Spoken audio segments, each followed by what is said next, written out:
Assalamualaikum warahmatullahi wabarakatuh. Bismillahirrahmanirrahim. Alhamdulillahi rabbil alamin. Wassalatu wassalamu ala asyrafil anbiya wal mursalin wa ala alihi wa ashabihi ajma'in. Amma ba'du, para jamaah rahimakumullah. Alhamdulillah, karena rahmat Allah semata, pagi ini kita sekalian telah menunaikan salat subuh kita secara berjamaah. Semoga ibadah kita diterima di sisi Allah Subhanahu wa taala. Semoga Allah senantiasa limpahkan rahmat, maghfirah dan keberkahannya kepada kita. Dosa-dosa kita diampuni, kesalahan-kesalahan kita dihapuskan, dan semoga kita senantiasa dalam lindungannya, dijauhkan dari berbagai wabah dan musibah, tetap istiqomah di jalan Allah sampai akhir hayat kita, dan semoga kelak kita semua husnul khotimah. Amin. Semoga salawat serta salam senantiasa dilimpahkan kepada Nabi Allah Muhammad sallallahu alaihi wasallam beserta keluarga beliau, para sahabat-sahabat beliau, dan segenap umatnya yang taat dan patuh kepada ajaran beliau. Semoga pula kita termasuk umat yang berada di dalamnya. Amin. Para jamaah sekalian rahimakumullah, masih melanjutkan materi tentang salat berjamaah. Para jamaah sekalian, betapa utamanya menunaikan salat berjamaah itu. Di samping Rasulullah memberikan keterangan ketika kita sekalian menunaikan salat berjamaah, maka pahala akan dilipat gandakan sampai dengan 27 kali lipat. Di sisi lain, Rasulullah SAW menegaskan dalam hadisnya, hadis muttafaqun alaih, an Abi Hurairah radhiyallahu anhu qala anna Nabiyya sallallahu alaihi wasallam qala man ghada ilal masjid aw raha, siapapun orangnya yang berangkat ke masjid di pagi hari atau di sore hari untuk menunaikan salat berjamaah, Rasulullah menegaskan a'addallahu lahu fil jannah, Allah siapkan tempat untuk orang tersebut di dalam surga. Nuzulan kullama ghada auraha, setiap pagi dan sore Allah siapkan menu hidangan sesuai dengan yang mereka inginkan. Masya Allah. Hadis muttafaqun alaih. Kemudian di dalam hadis yang lain, wa an Abi Hurairah radhiyallahu anhu anna Nabiyya sallallahu alaihi wasallam qala man tatahhara fi baitihi, siapapun orangnya yang berwudu di rumahnya, ya, jadi mau berangkat ke masjid berwudu dulu di rumahnya, thumma madha ila baitin min buyutillah, kemudian berangkat ke salah satu masjid atau salah satu rumah Allah, liyaqdiya fardatan min faraidillah, untuk menunaikan salah satu fardu yang difardukan oleh Allah Subhanahu wa taala, untuk menunaikan satu kewajiban yang diwajibkan oleh Allah. Dalam hal ini misalnya menunaikan salat berjamaah, ya, salat subuh, zuhur, asar, maghrib, isya dan seterusnya. Kana khutuwatuhu ihdaha tahuttu wal ukhra tarfa'u darajah, ketika yang bersangkutan itu melangkah, langkah yang satu ini Allah berikan kepadanya pahala, langkah yang lain itu menjadi penghapus dosa. Masya Allah, ya. Karenanya para jamaah sekalian rahmatullah, ketika orang itu betul-betul telah menyadari akan kewajibannya sebagai hamba Allah, kemudian memahami betapa tuntunan agama sedemikian indahnya, dengan cara apapun mereka itu akan lakukan untuk mendapatkan keberkahan yang datang dari Allah Subhanahu wa taala. Dalam hadis yang lain ada seorang laki-laki dari Bani Salimah. Mereka itu berkeinginan untuk mendekatkan rumahnya dengan masjid. Info itu kemudian didengar oleh Nabi Sallallahu Alaihi Wasallam. Lalu Nabi menyampaikan, gak usah kamu pindahkan rumahmu dekat masjid. Justru rumahmu jauh dari masjid, semakin banyak pahala yang bakal kamu dapatkan. Akhirnya tidak jadi dipindahkan. Para jamaah sekalian rahmatullah. Kemudian lebih khusus salat jamaah isya dan subuh. An Utsman bin Affan radhiyallahu anhu qala, sami'tu Rasulullah sallallahu alaihi wasallam yaqul, man shallal isya fi jama'atin, siapapun orangnya yang menunaikan salat isya secara berjamaah, faka'annama qama nisfal lail, digambarkan oleh Rasulullah bagaikan orang yang menunaikan salat separuh malam. Maksudnya sama dengan menunaikan salat sunnah separuh malam. Jadi kalau orang itu habis waktu isya terus salat malam sampai dengan separuh malam, sampai dengan jam 12 misalnya, maka itulah gambaran keutamaan menunaikan salat isya secara berjamaah. Wa man shalla subha fi jama'atin faka'annama shallal lail kullahu. Dan siapapun orangnya yang menunaikan salat subuh secara berjamaah, ya, maka itu digambarkan oleh Rasulullah SAW bagaikan orang yang menunaikan salat semalam suntuk. Kalimat yang disampaikan oleh Rasulullah ini bersifat umum. Man itu umum, baik laki ataupun perempuan. Jadi siapapun orangnya yang menunaikan salat isya, yang menunaikan salat subuh secara berjamaah, begitu keutamaan yang disampaikan oleh Rasulullah SAW. Kemudian itu hadis riwayat Muslim.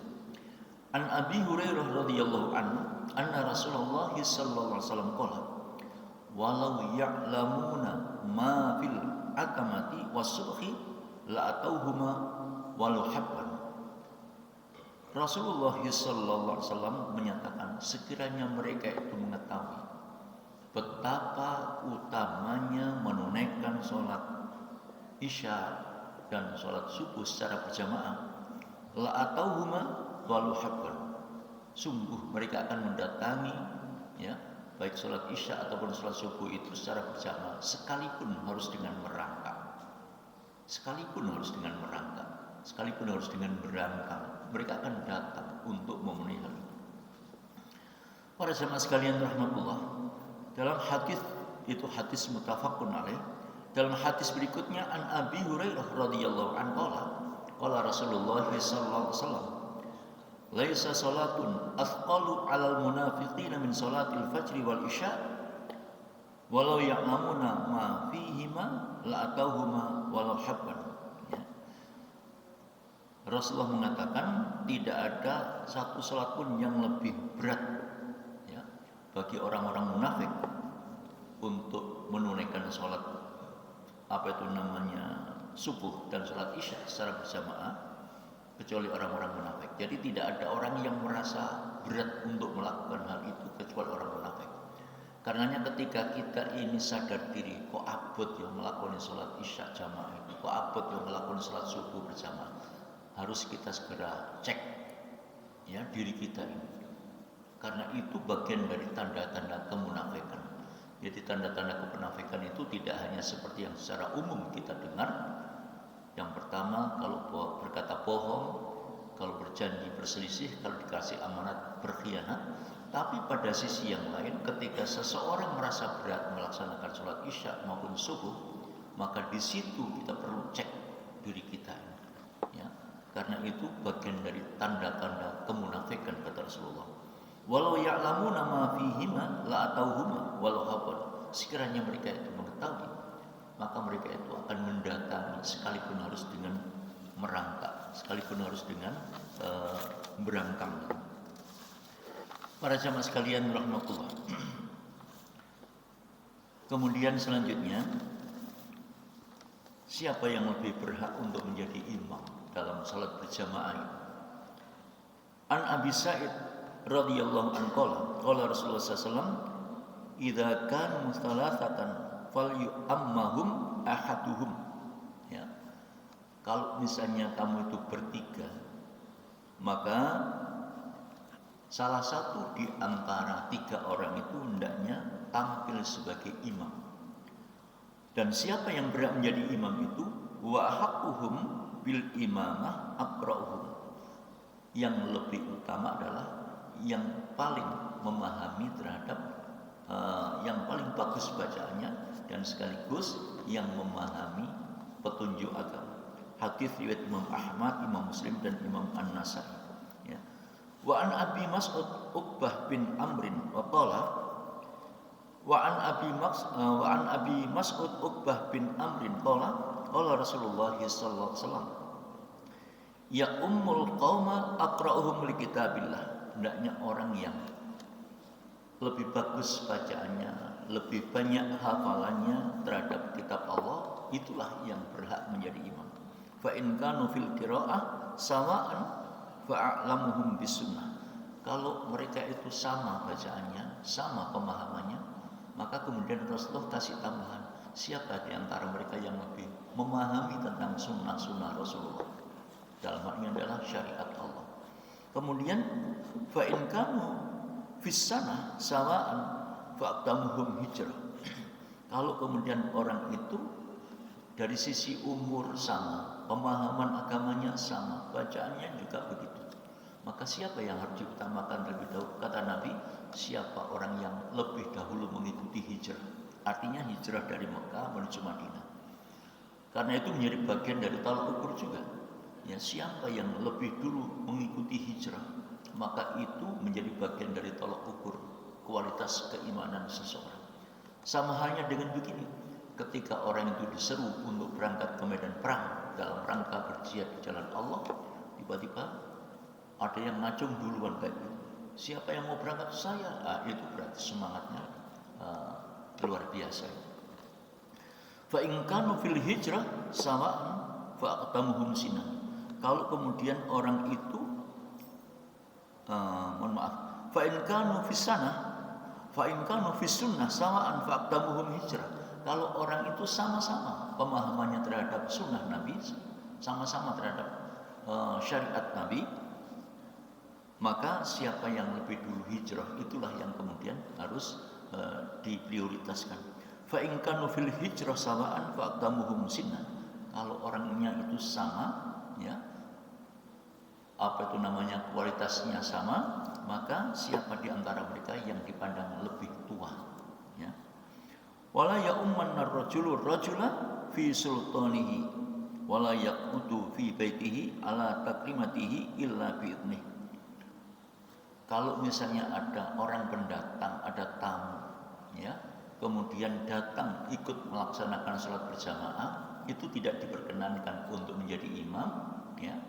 Tidak diperkenankan kalau seseorang itu masuk ke dalam rumah seseorang selagi belum mendapatkan izin dari tuan rumahnya. Katakan misalnya kalau di masjid itu takmirnya, ya, takmir mengizinkan tamu itu, Pak, mohon panjenengan menjadi imam. Nah, kalau sudah ada imam yang ditunjuk secara spesial, maka yang lain, ya, itu tidak berhak. Kalau kemudian sudah mendapatkan izin dari takmir atau jamaah yang ada di tempat itu, nah dia baru kemudian berhak untuk menjadi imam. Nah, para jamaah sekalian rahmatullah, itu bagian dari tuntunan yang dituntunkan oleh Rasulullah SAW.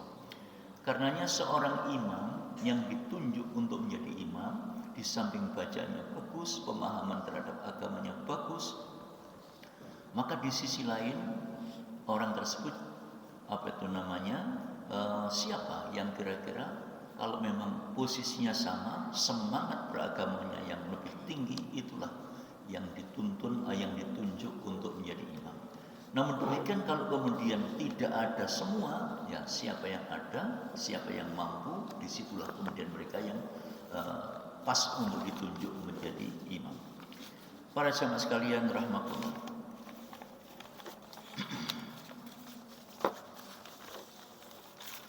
Kemudian terkait dengan bagaimana seorang imam itu harus melaksanakan tugasnya sebagai seorang imam. Ketika imam itu sudah masuk ke tempat peimaman, ini hendaknya terlebih dahulu melihat kondisi makmum. Ya, makmumnya ditertibkan dulu, jangan sampai kemudian masuk ke dalam peimaman tiba-tiba langsung takbir sementara makmumnya masih semeraut. Ibarat supir bis, ketika misalnya penumpangnya itu masih belum tertib, jangan kemudian lantas diberangkatkan, nanti kacau. Ya, nanti kacau. Karenanya Rasulullah memberikan tuntunan kepada kita. Ketika beliau itu sudah masuk di tempat peimaman, beliau menertibkan jamaah dengan sawu sufufakum. Ya, fa inna taswiyatas sufuf min tamamis shalah atau min iqamatis shalah. Ya. Kemudian ada juga yang lain, apa itu namanya, aqimu sufufakum wa tarasu. Nah, kalimat-kalimat itu ada semua keterangan dari hadis, jadi tinggal pilih. Namun jangan cuma sekedar itu dibaca, tapi juga difahamkan.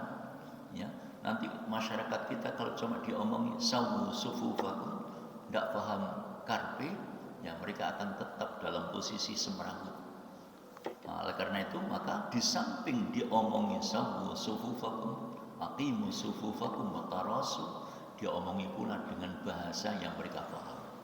Mohon rapatkan barisannya, tertibkan barisannya, rapatkan barisannya, dan seterusnya, supaya mereka, para jamaah, menjadi paham. Para jamaah sekalian rahmatullah. Nah kemudian setelah jamaahnya tertib, baru kemudian imam memulai sholat. Selanjutnya para jamaah sekalian rahmatullah, di dalam hadis riwayat Bukhari an Abi Qatadah Al-Harits bin Rib'i radhiyallahu anhu qala Rasulullah sallallahu alaihi wasallam, inni la aqumu ila shalah wa uridu an utawwila fiha. Rasulullah sallallahu alaihi wasallam ini suatu ketika akan memimpin salat berjamaah, ya, dan beliau bermaksud untuk memanjangkan bacaan salatnya.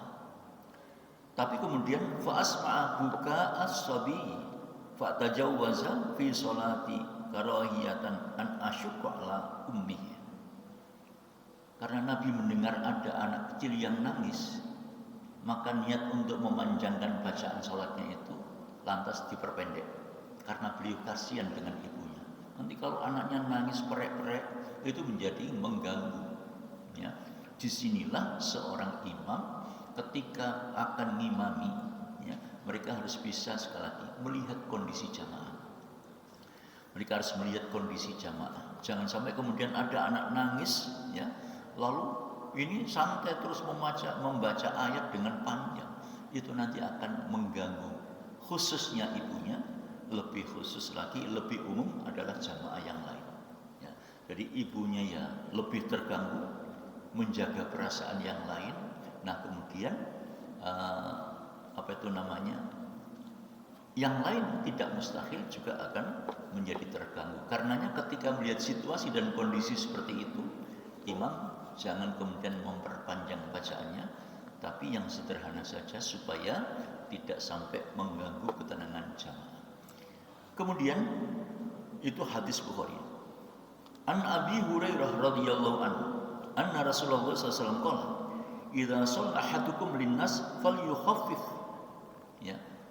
Nabi mengatakan kalau salah seorang di antara kamu menjadi imam, ya, kalau salah seorang di antara kamu menjadi imam, falyukhaffif, maka ringankan bacaannya. Jangan terlalu panjang, ya. Fa inna fihi mudhaif was-saqim wal kabira. Ya. Karena di tengah-tengah jamaah itu ada orang yang lemah fisiknya, ya, yang kondisinya kurang sehat alias sakit, dan ada orang yang sepuh. Nah, karena kondisi jamaah ada yang lemah, ada yang sakit, ada yang sepuh. Misalnya, kalau kemudian imam itu membacanya terlalu panjang, ngadekit tok gemeter, ya, kakinya itu. Nah, kemudian begitu juga rukuk. Kalau kemudian rukuknya terlalu lama bisa jelunguk gitu. nanti bisa jatuh orang-orang yang sepuh, orang-orang yang fisiknya lemah. Nah karenanya maka Rasulullah mengingatkan, fa inna fihimud dhaif, karena sesungguhnya di tengah-tengah mereka itu ada orang yang fisiknya lemah. Ada wasaqim, orang yang kondisi fisiknya tidak sehat alias sakit. Ada wal kabir, yang sepuh, ya. Ada yang sepuh. Sepuh dalam arti umurnya juga bisa, sepuh dalam arti fisiknya tidak kuat juga bisa.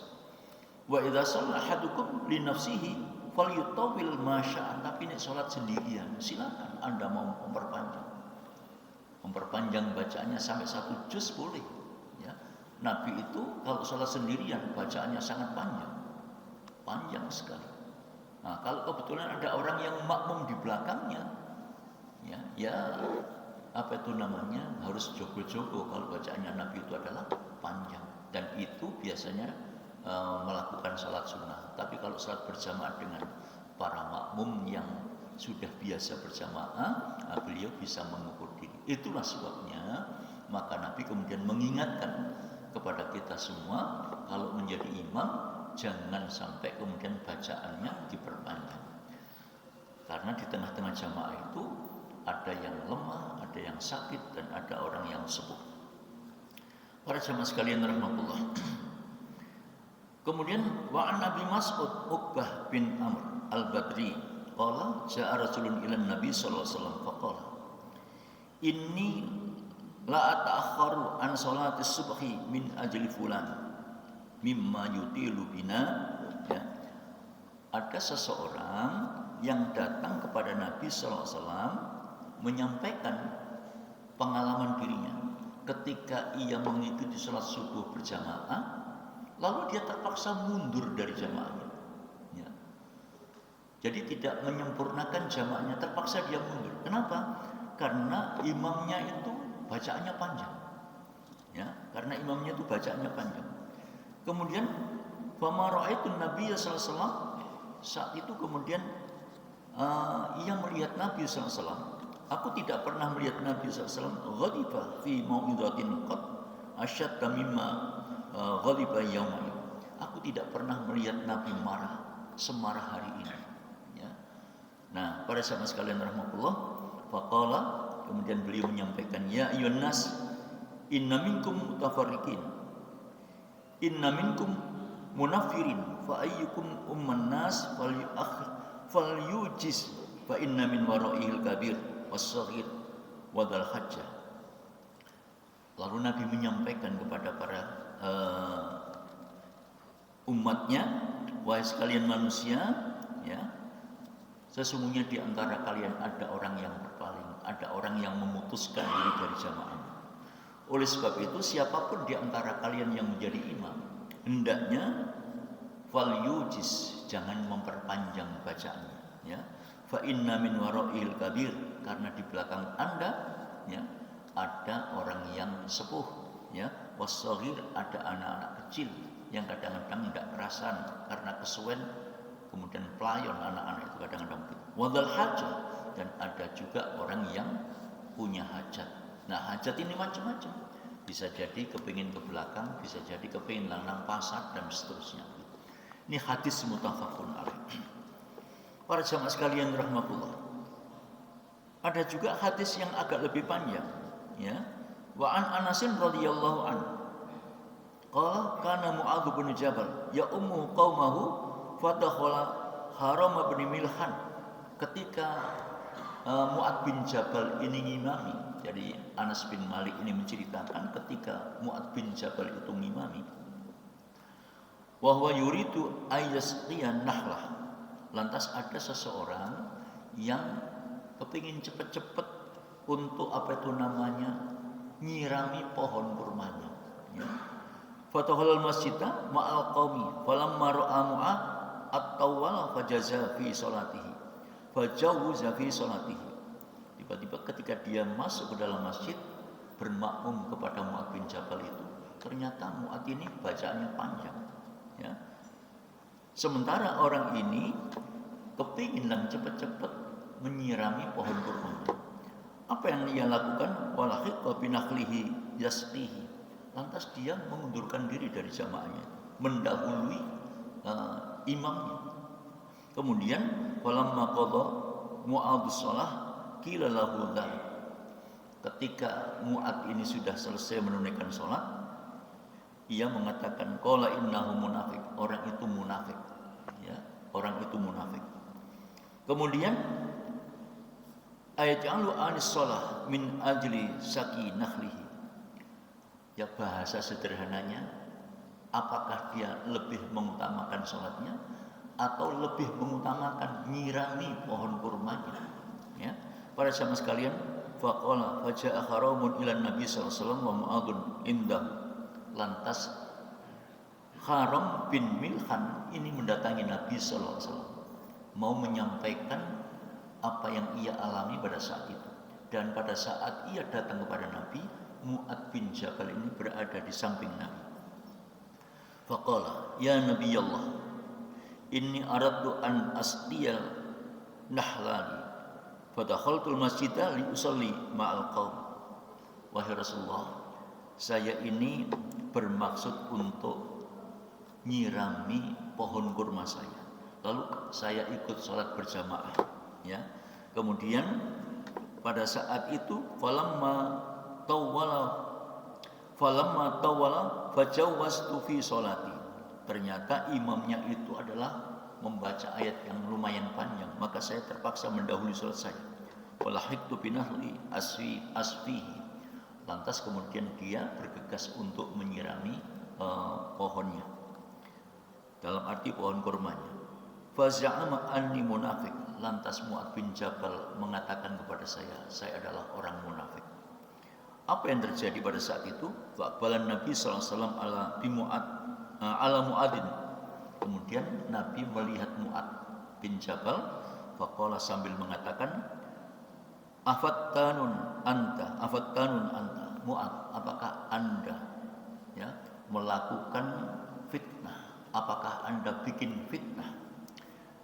La tutawil bihim ikra bisabbihi isma rabbikal a'la wasyamsu, ya, wasyamsi waduhaha wa nahwihima. Kalau jadi imam jangan baca yang panjang-panjang, bacalah sabbihis, bacalah wasyamsi, ya.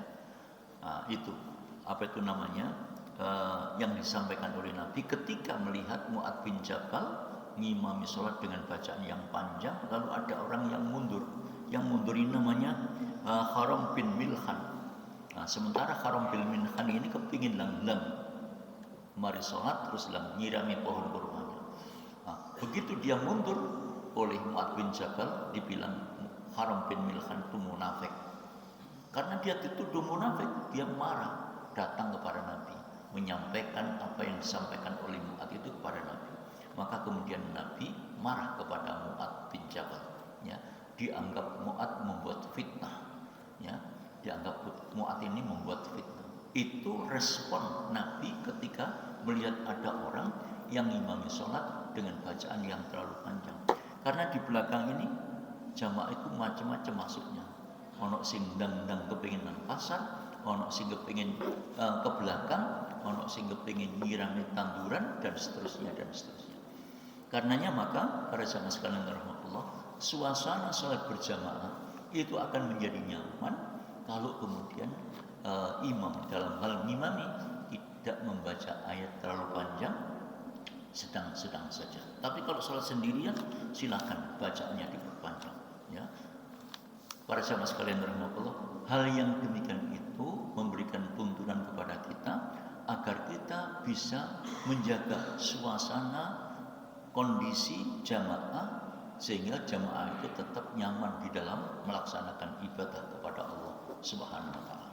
Jadi para jamaah sekalian rahmatullah, tuntunan Rasulullah SAW itu apabila dipraktekkan dengan baik dan benar, maka insyaallah di dalam kita beragama akan terasa kenyamanannya, tidak akan terasa sulit, tidak akan terasa berat, karena memang mengikuti tuntunan yang dituntunkan oleh Nabi Sallallahu Alaihi Wasallam.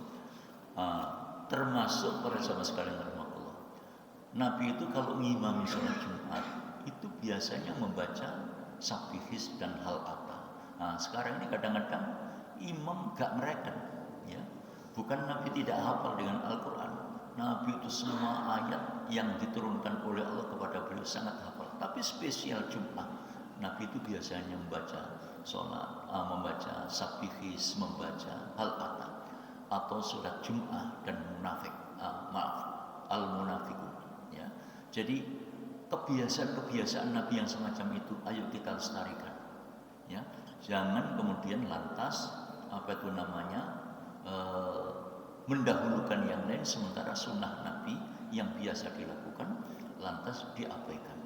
Insya Allah kalau kita tetap istiqomah mengikuti tuntunan Nabi, maka suasana kita di dalam beragama akan menjadi semakin nyaman.